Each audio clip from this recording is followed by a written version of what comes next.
If someone asked me what the heaviest thing I've ever carried was, I wouldn't talk about something physical.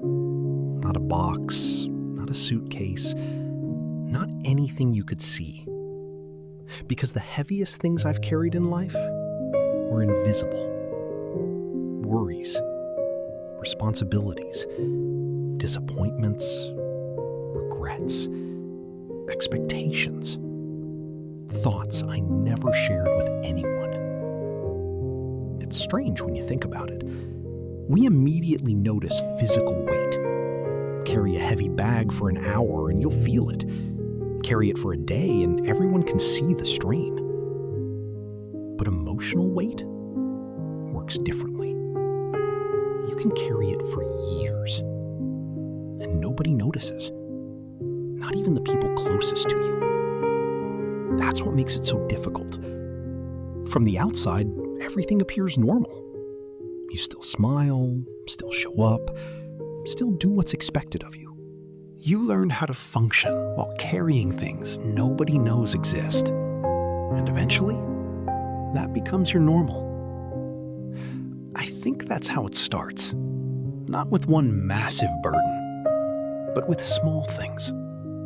A disappointment you never talked about. A fear you kept to yourself. A difficult experience you convinced yourself you'd gotten over. A responsibility you accepted because nobody else would. Each one feels manageable. Each one seems small. So you carry it. And then another, and another, and another. Until one day you're carrying far more than you realize. The strange thing is that emotional weight rarely announces itself. It doesn't say you're overwhelmed. It doesn't say you've reached your limit. Instead, it shows up indirectly. You become impatient, exhausted, distracted, detached. You lose energy for things you used to enjoy. You feel tired even after resting. You become irritated by problems that should be minor. And because the symptoms seem unrelated, you never connect them to the burden you've been carrying. I know I didn't. For years, I thought I was simply stressed. Maybe I was, but stress wasn't the whole story. The truth was deeper. I had become the storage unit for my own unspoken experiences. Every unresolved emotion, every responsibility, every expectation, every pressure stored away somewhere inside. And storage works until it doesn't. At some point, everything you've been carrying begins demanding space. I remember realizing this after one particularly ordinary day. Nothing terrible happened, nothing dramatic. Yet I felt completely drained, and I couldn't understand why. I kept asking myself, what is wrong with me? Then a different question appeared. What if nothing is wrong with me? What if I'm simply carrying too much? That question changed everything because it shifted my focus.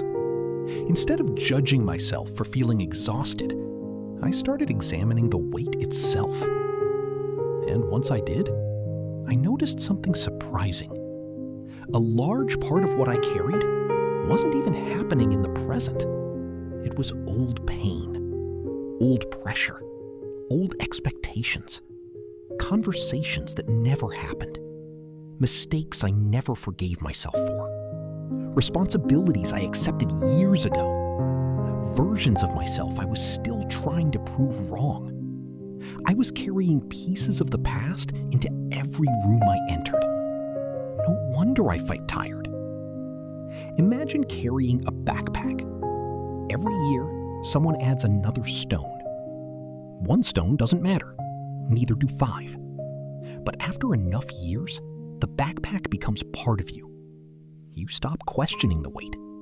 You stop noticing it. You assume that's just what life feels like, until someone asks you to put it down. And suddenly, you realize how heavy it has become. I think many people live this way. especially those who feel responsible for everyone else. The problem is that capable people often become emotional pack mules. Everyone trusts them. Everyone relies on them. Everyone assumes they're fine. And because they're strong, they continue carrying more. What nobody asks is whether they're already overloaded.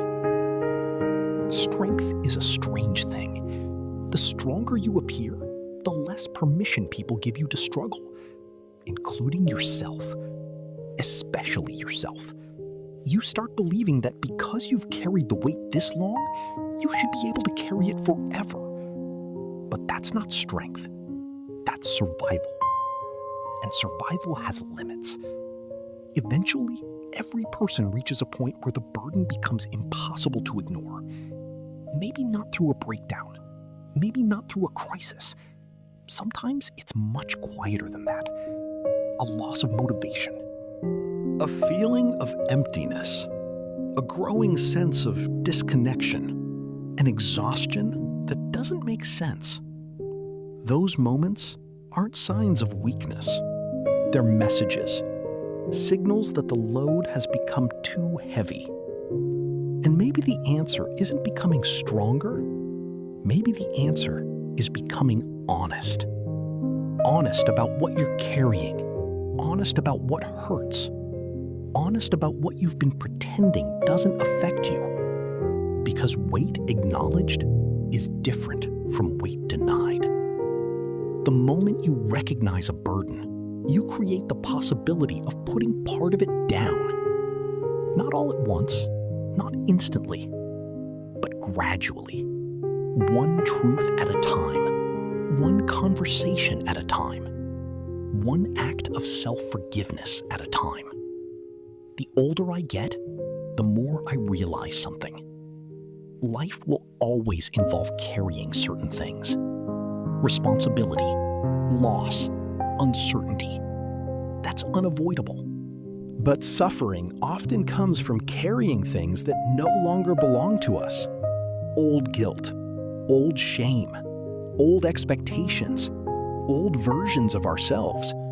The things we should have released years ago. Maybe that's why emotional weight feels so exhausting. Not because life is heavy, because we're carrying far more than life itself requires. And perhaps the most important question isn't, how much more can I carry? Maybe the better question is, what have I been carrying that I no longer need to? Because strength isn't measured by how much weight you can hold forever. Sometimes, strength is measured by your willingness to finally set some of it down. And maybe that's where healing begins. Not by becoming stronger, but by becoming lighter.